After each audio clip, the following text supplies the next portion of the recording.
Patricia, Ricardo, buenos días. Muchas gracias por la llamada. A sus órdenes. Bienvenido. Ayer se quejaba, por ejemplo, el fiscal supremo, el señor Vela, Rafael Vela, de que el INPE no les ofrecía información sobre la situación de las personas que pedían salir de la prisión preventiva. Ayer por fin hemos tenido algo de información sobre lo que está pasando en los penales. ¿Es una información suficiente que permite tomar decisiones? ¿Es el anuncio de los indultos a 3.000 personas una medida que puede paliar el problema en los penales, que sabemos es durísimo?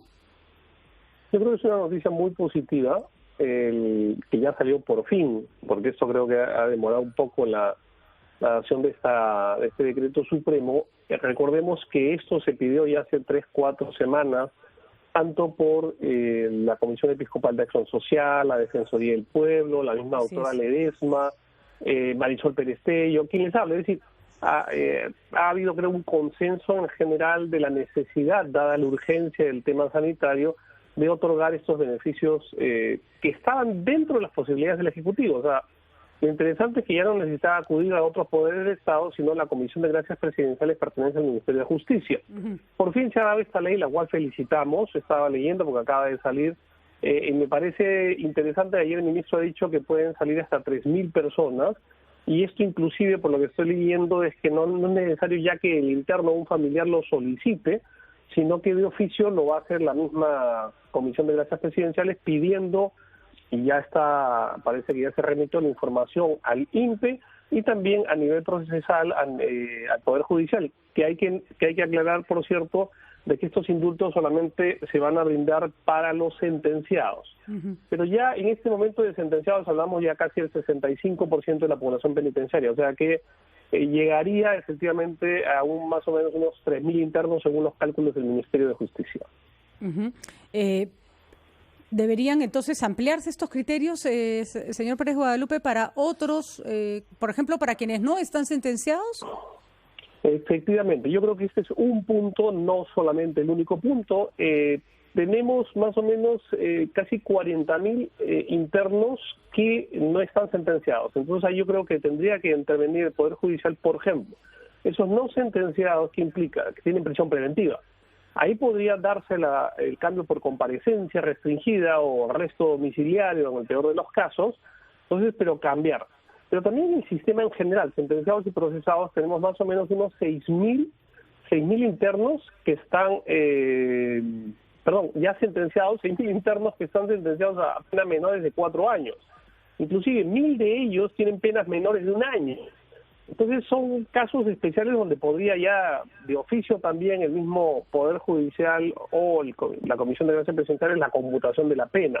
Yo creo que hay varios antecedentes o supuestos que podrían permitir ampliar esta posibilidad de estos 3.000 indultados. Recordemos también que se dio esa ley para los deudores alimentarios, que son casi 3.000, que para muchos, en los cuales me incluyo, es una ley que lamentablemente, por lo como está planteada, no va a llegar a los 3.000 deudores alimentarios. Si llega a 1.000, yo creo que ya es un logro, pero han puesto tantos requisitos, sobre todo los económicos, que vemos difícil que se haga viable a todos, que es lo que queremos, lógicamente, lo que buscamos, ¿no? Señor Pérez Guadalupe, en esta situación de emergencia por el coronavirus, ¿cuáles son las características de nuestra población penitenciaria? Porque se ha hablado de lo peligroso que son la preexistencia de ciertas enfermedades en las personas y las edades de ellas de cara precisamente al nuevo coronavirus. Usted que conoce mucho el tema, ¿qué características médicas tiene nuestra población penitenciaria que los pondría en riesgo frente a esta enfermedad? A ver, Ricardo, tenemos más o menos un 20%, grosso modo, de internos con algún tipo de vulnerabilidad. Estamos hablando, por ejemplo, tenemos 5.000 internos que son mayores de 60 años. Eso no quiere decir que estén enfermos y eso no quiere decir tampoco que se les va a dar el indulto, por favor, porque a muchos de ellos tienen delitos por penas graves de alta necesidad, es decir, narcotráfico, violación de menores, crimen organizado, terrorismo, no. Pero tenemos también 3.000 con TBC, 1.000 con VIH-Sida, 1.300 con algún tipo de discapacidad físico mental, 6.000 con hipertensión arterial, es decir, 2.000 con diabetes, etcétera, etcétera, etcétera. Pero al mismo tiempo hay que ver eso, que en el INPE solamente hay 65 médicos y son médicos generales, no existe médico especialista, para eso se le deriva justamente a un centro de salud. Entonces la situación de los internos y la situación estructural del INPE en general, lógicamente hace que la situación de encierro agrave o aumente el riesgo de contagio y de enfermedad. Entonces lo que se ve es esto, por una razón muy sencilla. Quizás el tema de las cárceles ya sabemos que no es popular, ¿ok? Ni que la gente va a decir que bien, no, la gente va a decir que se mueran, o sea, lamentablemente hay esa conciencia, pero viendo que son peruanos, también hay más de 2.000 extranjeros, en el sentido de que la situación concreta en la que están por la prisión impide, por ejemplo, que se cumpla lo más mínimo requisito, que es el aislamiento social. O sea, no permite el dado, es más, el dado aislamiento que hay. O sea, y en segundo lugar, que la vida y la salud de ellos depende exclusivamente lo que haga o deje de hacer el Poder Ejecutivo, y también el Poder Legislativo y sobre todo también el Judicial. Entonces la situación es especial, más aún, ya no lo que vamos a ver con un tema de seguridad pública, sino de seguridad sanitaria. Son casi 100.000 internos más 11.000 trabajadores penitenciarios, ¿okay?, que están en situación de encierro, y es más, yo siempre recalco que no solamente en los penales están los internos, sino los trabajadores. Tenemos 11.000 trabajadores que son en este momento, y a diferencia de los internos no vuelven a su casa, pero los trabajadores penitenciarios van, cumplen su turno 24 horas y regresan a su casa, lo cual lógicamente hace más peligroso de ida o de vuelta el tema del contagio. Por eso que siempre he dicho que hay que priorizar también el tratamiento, el cuidado, la protección de los trabajadores penitenciarios. Todavía es insuficiente el número de pruebas que se han hecho con respecto a la cantidad de reos que hay en las cárceles. Sin embargo, el número de infectados por coronavirus sí es alto, lo que podría dar una idea de que la población penitenciaria está en altísimo riesgo. Si no he entendido mal, han hecho alrededor de 1.000 pruebas y tienen 500 infectados. El número es altísimo. Felizmente, recién el día de ayer, felizmente, pero yo creo que tardío, ya tenemos alguna data que nos ha dado el ministro, porque el domingo en un programa de televisión le preguntaron al ministro cuántos infectados había, y dijo, no lo sé. Así es. Ayer ha dado una cifra que se ha tomado un poco más de 1.000 pruebas, y los cuales ya tenemos confirmados 500 infectados por coronavirus dentro de las cárceles, de los cuales 13 han muerto. Pero también hay que resaltar, Patricia, Ricardo, que hay 120 empleados penitenciarios ya declarados positivos, de los cuales han muerto 4, y me dicen ahora que ha muerto uno más, serían 5. Y eso también hay que sacarlo a la luz. Ellos tienen que tener como prioridad, igual que las Fuerzas Armadas, igual que los policías, igual que los médicos.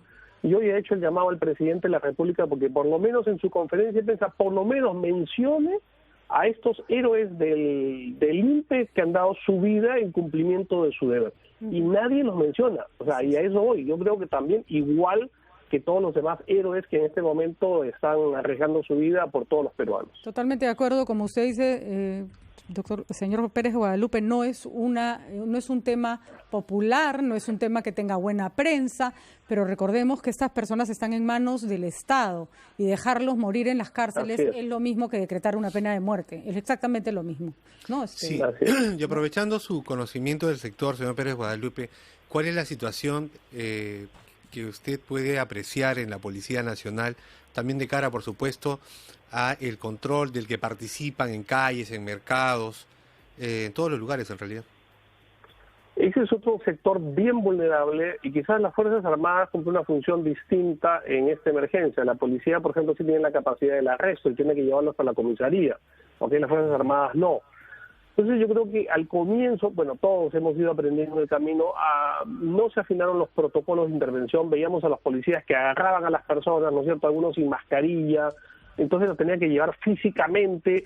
Yo creo que ahí ha sido un error. Ya digo, todos estábamos en proceso de aprendizaje, porque muchos de ellos podían, y de hecho han estado infectados, y ya tenemos pues miles de policías que están o en cuarentena o ya detectados con el virus, y ahí en cambio se tuvo que hacer un protocolo de ni siquiera tocar. Lamentablemente no tenemos lo que se llaman las armas no letales, porque si una persona en claro desacato de alguna norma, como puede ser por ejemplo el toque de queda, opone resistencia, hubieran podido tener, por ejemplo, algún tipo de arma no letal o la famosa pistola eléctrica, ¿ok? Para neutralizarlo sin necesidad de tocarlo. Eso lo he visto, por ejemplo, hace años en la policía de Río de Janeiro, tenían sus 2 pistolas, y decían, ¿para qué tienen 2?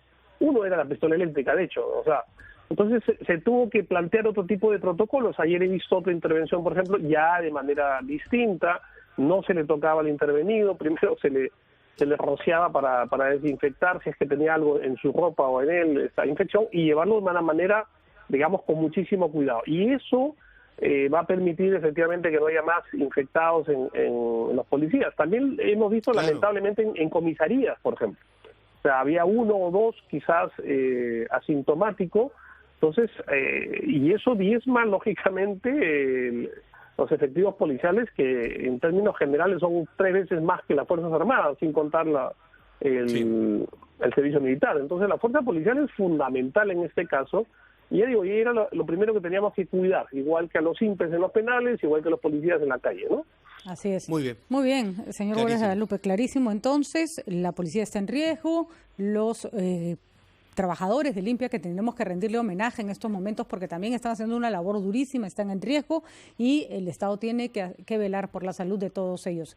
Y aunque no nos guste, también de los reos, porque son personas a las que hay que respetarle la vida y a las que el Estado les tiene que garantizar que pasen esta crisis sin morirse. Así de sencillo. Muchísimas gracias. 7:28 de la mañana.